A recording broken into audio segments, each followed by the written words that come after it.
Hello everyone, good morning. চলে আসলাম আবার একটা নতুন ব্লগ নিয়ে। তো আজকে রান্নাবান্নাটাই দেখাচ্ছি। তো এখানে মাছের ডিম দিয়ে মাছের তেল দিয়ে একটু ভাজি করলাম, আর টমেটো দিয়ে মাছের ঝোল করলাম।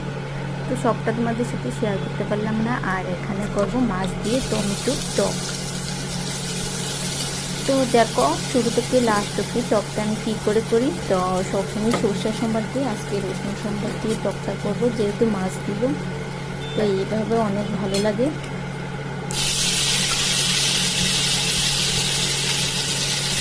তো ভিডিওটা দেখে যদি ভালো লাগে তো প্লিজ সাবস্ক্রাইব করে দিও।